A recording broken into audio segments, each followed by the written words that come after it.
In the last video, we reviewed Acrobat 11's annotation tools for commenting and reviewing PDF documents. In this video, we're going to take a look at the drawing markup tools, which are closely related and found in the next category down within the comment pane. As with the annotation tools that we've already seen, most markups usually consist of two parts, a graphical element on the screen and a message box in which we can include a comment and access the markup's properties. Drawing markup tools allow us to add markups in a more graphical way to our documents, starting with a simple text box. With the text box tool, we can simply draw a rectangle on our document and add some text. Once we've added the text, we can click on this object and then we can move it around. Notice that it has a solid white background that overlays any other page elements. We can change this by right-clicking on Windows or control-clicking on a Mac to bring up the context menu and then selecting Properties. Here we can change the fill color from the current default of white to no color, which makes the box transparent, and that allows the page elements to show through. This may be better in some cases. We can also resize this by simply clicking on any of the corner handles, and there's our text markup. The next drawing markup tool is a text callout, which is a text box with an arrow attached. We start by clicking the point where we want the arrow to point, and then we drag away, and we see that we get a text box with the arrow attached to it. We can now add our text note, and then again we can click, and once we have the selection outline, we can drag, resize, reposition this as we see fit.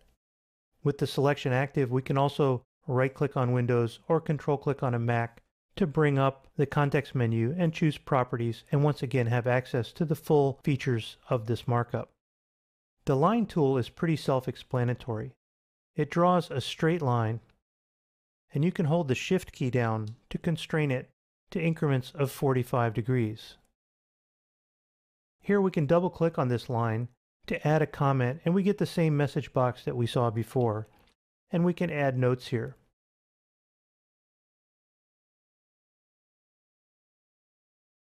Again, we can click here as well to access the properties, and we can change the line color, line thickness, and so forth.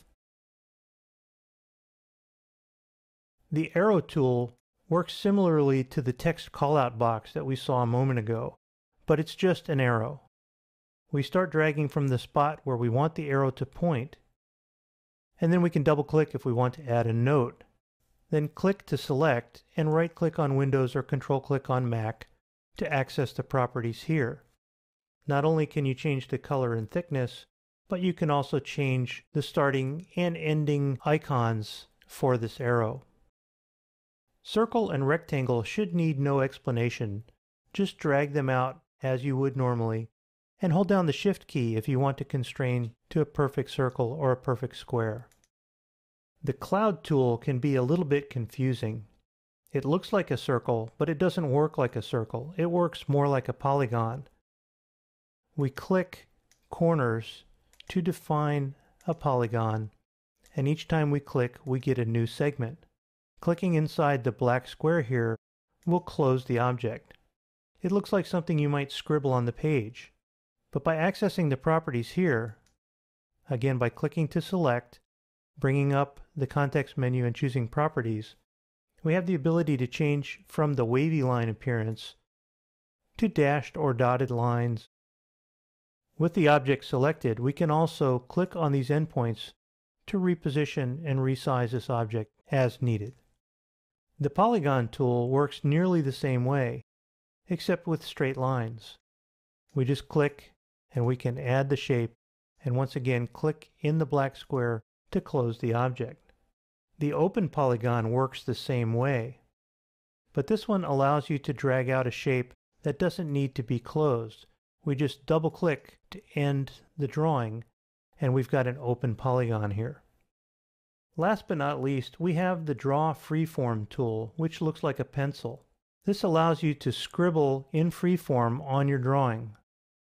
This may be more useful to you if you have a Wacom tablet or another pen tablet. You can create hand-drawn shapes. If you're trying to do this with a mouse or a touchpad, you may find yourself a bit frustrated with the results. The last tool here is a rubber eraser, which allows you to erase the segments of a freeform object without deleting the entire freeform object. You drag and then let go, and it erases. Notice it has no effect on any shape except for the freeform objects.